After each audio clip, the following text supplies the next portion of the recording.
What is going on, guys? So today we're back with another video of I feel like that's dumb. Today we're gonna be giving Siebold and Octillery their chance in the Limelight. Of course, this is going to be a completely new Siebold. He is going to have his little sweater vest on, and he's got a whole new Pokemon in Octillery. So, who asked for this? Anyone? Anyone?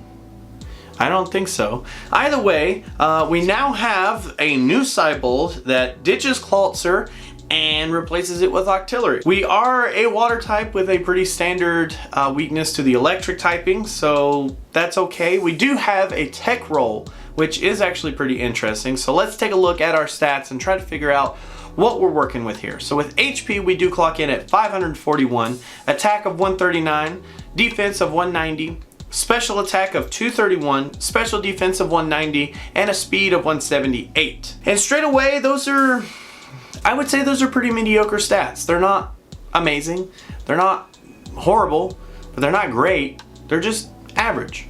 And that's okay. Now in terms of our moves, we do have Octazooka as the first move that we have. 67 base power is okay for only 2 bars. It has a good chance of lowering the target's accuracy, which I'm fine with. X special defense is fine, although it's only for Octillery. It would have been nice if he had it for the entire team, but I guess that would kind of make him more of a support role instead of a tech role. Scald is interesting as a 3-bar move here. It unfreezes us, and it actually has the chance to burn the opponent, which is really cool. With 104 max power, it's actually a decent little move.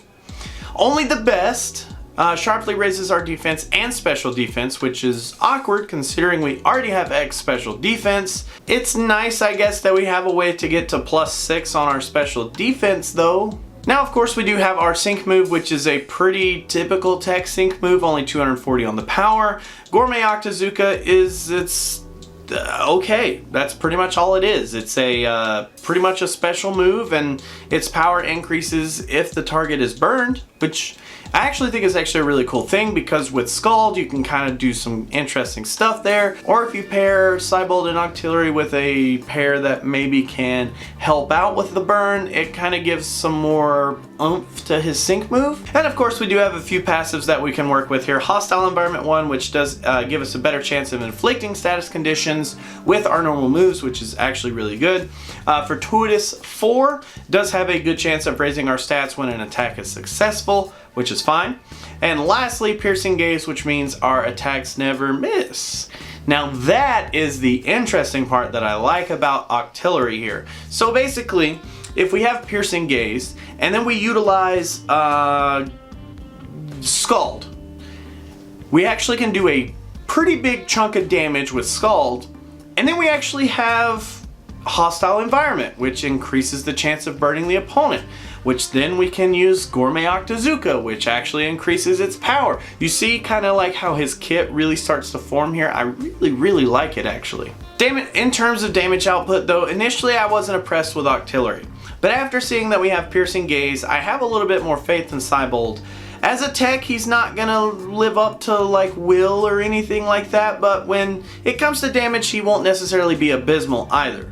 Just remember, we're not a striker, and we won't be putting up numbers that will impress all the time, but we'll do okay. As far as our utility goes, as a tech, I don't really ever expect the pair to have tons of utility with our own team, and Siebold is kind of in that same boat. He's slightly acting as a lone wolf here, and honestly, with our kit, it gets really awkward real quick. In solo, Siebold is going to be a tanky little octopus, and he's got a few ways to increase his defense, which can help him soak up a ton of the damage. Unfortunately, he's not going to outbulk the support, so that kind of makes it awkward, because he's just increasing his bulk, which is then going to get mitigated by a sync move down the line, which is going to be pointless because the sync move is pretty much what's going to kill our support, which means we just buffed ourselves for nothing, and awkward. You see, in co-op though, it gets a little easier to swallow because the AI will just rotate through the team. We can kind of bulk up and then just try to pick off some enemies here. While this isn't going to be necessarily amazing, it's nice to have some chip damage. It's always nice. And this could provide useful against Flannery in her EX course possibly, because hopefully you'll be able to do some decent water type damage there. Maybe. Now in terms of future proofing, oddly enough, I don't see a big future for Siebold and Octillery here. In a game where we have so much emphasis on damage, we just have a unit that's going to be easily overlooked because we don't have anything that really keeps us relevant in the future. In a situation or an event where we need to outlast the enemy for any reason, I think Octillery could actually do pretty good at that. But until then, I honestly just don't see a need for him in terms of his just ability to carry us through the game. In terms of some team ideas, I do think some interesting things can come out of this. Speaking of tanking damage, like we just talked about, our first team that I came up with would be Rosa with Superior and Hilda, oddly enough. Having a bulky support and a bulky striker keeps the team overall extremely bulky, and I think it would actually be kind of interesting to go with. Honestly, I think that Rosa and Superior is going to be like your go-to here because of the special defense buffs that we also carry. But unless you really want like a physical bulk support, you could go with something like Sharon and Stoutland. Considering that Octillery can boost its special attack with only the best, we could go with a more special attack oriented team, something like Hal, Karen, or even Blue would actually do really well here. Now all in all, as a final verdict, I'm okay with Siebold getting Octillery. They don't necessarily bring an interesting kit to work with, but they can do well where they help push out some chip damage here or there, maybe help bulk up a little bit to help tank a sync move. But as usual, if you're into Siebold and into Octillery, maybe you definitely want to, scout for these guys.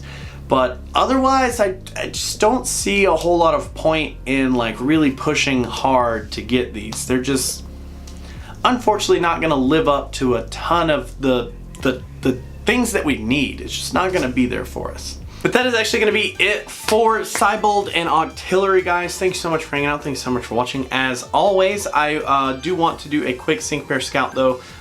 Really quickly, I asked this in the Rosa and Delibird video, but in case you didn't watch that one, I actually do want to know, what do you guys want to see in terms of a costume? Do you guys want to see, let's just say Chris, and she's in a Easter suit?